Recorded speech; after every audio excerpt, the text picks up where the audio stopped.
ಸ್ವಲ್ಪ ಬಸಳೆ ಕೂಡ ಬೇಕು ಪದಾರ್ಥ ಮಾಡಲಿಕ್ಕೆ, ಅದನ್ನು ತೆಗೆಯುವ ಅಂತ ಸ್ವಲ್ಪ ಬಸಳೆ ಉಂಟು, ಈಗ ಆಗದಷ್ಟೇ ತೆಗಿಲಿಲ್ಲ ಅಷ್ಟವರೆಗೆ. ಬಸಳೆಯನ್ನು ತೆಗೆಯೋ ಉಂಟಲ್ಲ, ಇಲ್ಲಿಂದ ತೆಗಿಬೇಕು ನೋಡಿ, ಇದು ಮತ್ತೆ ಚಿಗುರು ಬರ್ತದೆ, ಇಲ್ಲಿಂದ ಅರ್ಧದಿಂದ ತೆಗಿಬೇಕು. ಚಿಗುರು ಬಂದು ಜಾಸ್ತಿ ಆಗ್ತದೆ, ಇಲ್ಲದ್ರೆ ಉದ್ದ ಹೋಗುದು, ಚಿಗುರು ಬರೋದಿಲ್ಲ ನೋಡಿ ಈ ರೀತಿ. ಈಗಲೇ ನಾನು ಕ್ಲೀನ್ ಮಾಡೋದಿಲ್ಲ ನೋಡುದು, ಹೀಗೆ ಮತ್ತೆ ಒಮ್ಮೆಲೆ ತುಂಡು ಮಾಡೋದು. ಜೇಡರ ಬಳೆ ಎಲ್ಲ ಇರ್ತದೆ.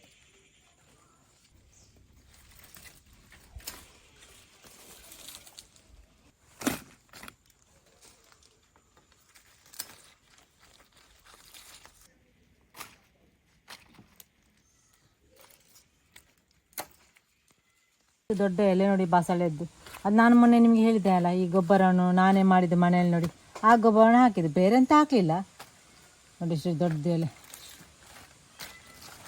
ದಂಟು ಕೂಡ ದೊಡ್ಡುಂಟು, ಈಗ ಆದದಷ್ಟೇ ಹಾಗೆ ಹೀಗೆ ಆದದ್ದು. ಇನ್ನೂ ಸ್ವಲ್ಪ ಜಾಸ್ತಿ ಆದರೆ ದಂಟೆಲ್ಲ ಜಾಸ್ತಿ ದೊಡ್ಡದಾಗ್ತದೆ.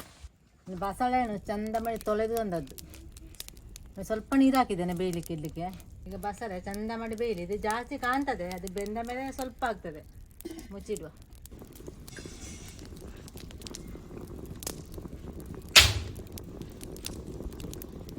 ಸಿಗಡಿ ಮೀನು ತಂದದ್ದು ಅರ್ಧ ಕೆ ಜಿ ಇದೆ, ಅರ್ಧ ಕೆ ಜಿಗೆ 100 ರೂಪಾಯಿ ಇದಕ್ಕೆ. ಚಿಕ್ಕದು ದೊಡ್ಡದಲ್ಲ ಸಿಗಡಿ ಮೀನು, ಚಿಕ್ಕದು ಇಷ್ಟೇ ಸಿಗೋದು. ಇದನ್ನು ತೆಗಿಲಿಕೊಂಡು ನಿಮಗೆ ಕ್ಲೀನ್ ಮಾಡಿ ತೋರಿಸುವ.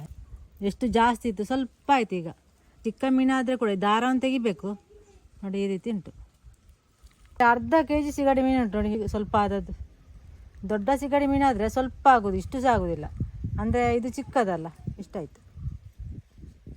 ಈಗ ಬಸಳೆ ಬೇಯ್ತಾ ಉಂಟು. ಈಗ ಸ್ವಲ್ಪ ಮಸಾಲ ರೆಡಿ ಮಾಡುವ. ತೆಂಗಿನ ತುರಿ ಸ್ವಲ್ಪ ತಗೊಂಡಿದ್ದೇನೆ, ಒಂದು ಅರ್ಧ ಊರಿನಷ್ಟು. 1 ಚಮಚ ಜೀರಿಗೆ, 3 ಚಮಚ ಕೊತ್ತಂಬರಿ, 8 ಮೆಣಸು, ಬೇಡಾಗಿ ಮೆಣಸು ಅಂದರೆ ಕೆಂಪು ಮೆಣಸು ನೋಡಿ. ಇದು ಖಾರ ಇಲ್ಲ, ಅದಕ್ಕೆ 8 ತಗೊಂಡದ್ದು. ಜಾಸ್ತಿ ಖಾರ ಪದಾರ್ಥ ಮಾಡೋದು ಬೇಡ ಅಂತ ಹೇಳಿ ಇದನ್ನು ಯಾವುದನ್ನು ಕೂಡ ಹುರ್ಕೊಳ್ಳಿಲ್ಲ.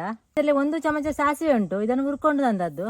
ಸ್ವಲ್ಪ ಮೆಂತ್ಯ, ಇದನ್ನು ಕೂಡ ಹುರ್ಕೊಂಡಿದ್ದೇನೆ, ಅಂದರೆ ಎಣ್ಣೆ ಹಾಕದೆ. ಅರ್ಧ ಈರುಳ್ಳಿ, ಒಂದು 3 ಹೆಸರು ಬೆಳ್ಳುಳ್ಳಿ, ದೊಡ್ಡದು ಅದಕ್ಕೆ 3 ತಗೊಂಡದ್ದು. ಚಿಕ್ಕದಾದರೆ ಒಂದು 6 ಹಾಕ್ಬೋದು. ಒಂದು ಅರ್ಧ ಚಮಚ ಅರಶಿನ ಹುಡಿ. ಇದಕ್ಕೆ ಹುಣಸೆ ಹುಳಿ ಅಂತ ಹಾಕೋದು ಬೇಡ, ಇದಕ್ಕೆ ಸ್ವಲ್ಪ ನೀರಾಗಿ ಈಗ ರುಬ್ಬಿ ತರುವ.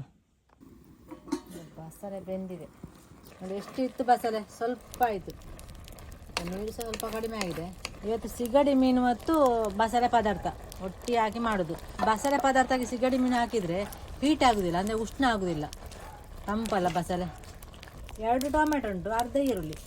ಹುಣಸೆ ಹುಳಿ ಎಲ್ಲ ಜಾಸ್ತಿ ಹಾಕೋದು ಬೇಡ, ಬಸಳೆ ಸ್ವಲ್ಪ ಹುಳಿ ಅಲ್ಲ, ಇದು ಟೊಮೆಟೊ ಸಾಕಾಗ್ತದೆ.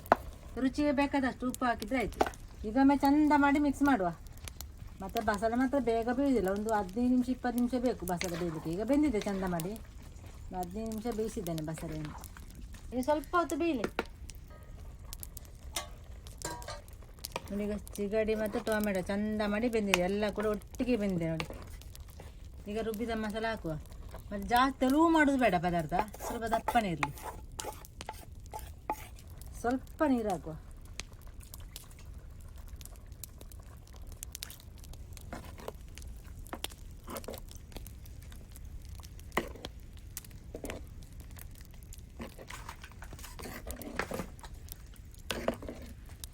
ಸ್ವಲ್ಪ ತೆಳು ಮಾಡಲಿಲ್ಲ, ಇಷ್ಟು ದಪ್ಪ ಬೇಕು.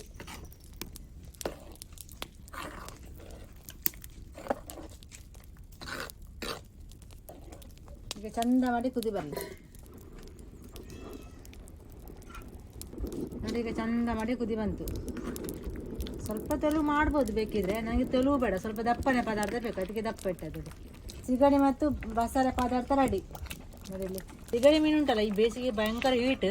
ಬಸಳೆ ಪದಾರ್ಥಕ್ಕೆ ಹಾಕಿದರೆ ಉಂಟಲ್ಲ ಹೀಟ್ ಇಲ್ಲ, ಯಾಕೆಂದರೆ ಇದು ಬಸಳೆ ಪದಾರ್ಥ ತಂಪು, ಅದಕ್ಕೆ ಬೇಕಾಗಿ ನಾನು ಬಸಳೆ ಪದಾರ್ಥಕ್ಕೆ ಹಾಕಿ ಒಂದು ಪದಾರ್ಥ ಮಾಡಿದ್ದು. ಬಸಳೆ ಪದಾರ್ಥ ಮಾಡೋದಿದ್ರೆ ನೀವು ಈ ರೀತಿ ಮಾಡಿ ನೋಡಿ.